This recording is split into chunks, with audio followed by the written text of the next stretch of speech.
Hi, I clicked on to today's Torpid tidbit for Thursday. Torpid because we're talking about the winter now, and most smart creatures hibernate and lay still during the winter and stay put, and the rest of us who are dumb enough to walk about in the freezing cold are generally more lethargic and don't want to go anywhere or do anything when it's cold and snowy.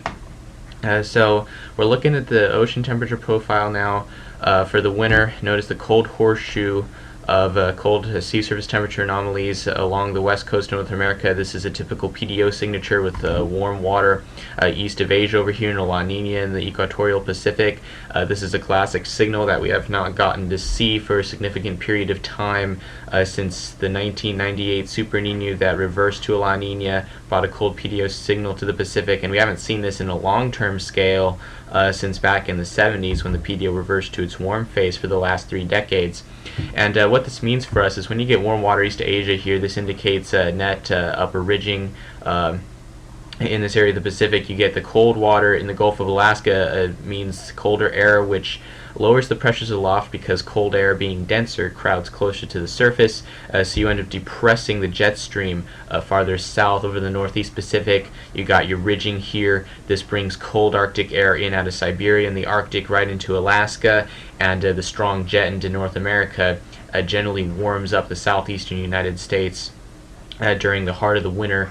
If we look at the MEI analogues, that's the multivariate El Nino Southern Oscillation Index, and put the analogues all together, weighting the ones that happened with very low tropical activity in the Pacific, which has been a landmark of this year. You can see that what happens here, a big cold pool over Alaska, warm over the United States and Canada, and notice how the Arctic itself is very deeply cold over here, and it just got a big Arctic pool that just sags southward right into Alaska here for the heart of the winter. This is December through February.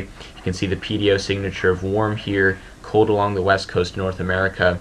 And what's interesting is if we look at just November for those years, there's some interesting similarities. If we look at the November for the analogues and this November so far, yeah, it's a lot warmer here, but there are some similarities. What is interesting is to see the similarities of the cool over the southeastern United States in both data sets over here. Warm across the top, warmer in the Arctic in here, a lot warmer this year, but generally warmer in the Arctic.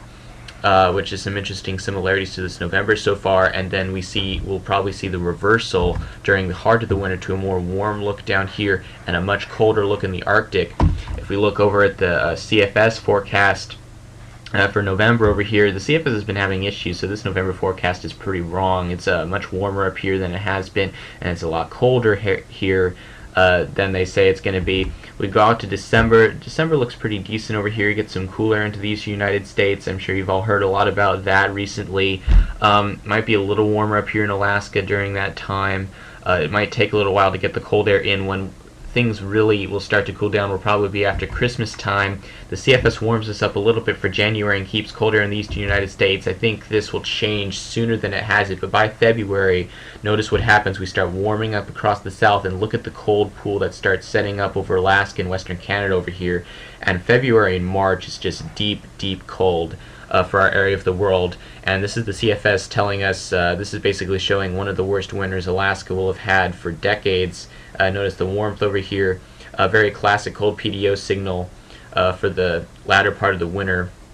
And looking at the Japanese model showing the same thing, big pool of cold up here across the subarctic, Alaska, western Canada, and big warm areas over the southeastern United States. So you can see the models are backing the analogues very strongly here. The cold pool up here, warm down here, cold PDO signature in the North Pacific. So lots of backing for this.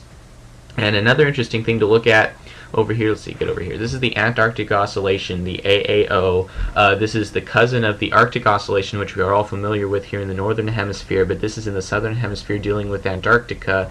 Positive AAO means lower pressures over the southern pole and higher pressures in the temperate latitudes.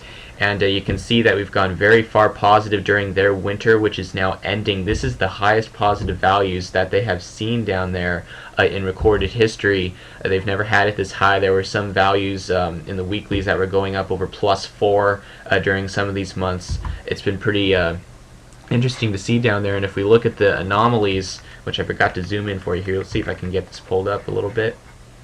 Here we go. Here's the anomalies for the southern hemisphere for their winter. You can see that there's been a lot of lower than normal pressures over here down near the pole and the continent here, and you can see the higher than normal pressures in the mid latitudes. This is generating a strong baroclinic zone for them during their winter, which means a strong storm track and a very strong jet stream across the mid latitudes and pulled farther north. What's interesting is that the AAO is generally a very good indicator of what's going to happen during the northern hemisphere winter that follows that.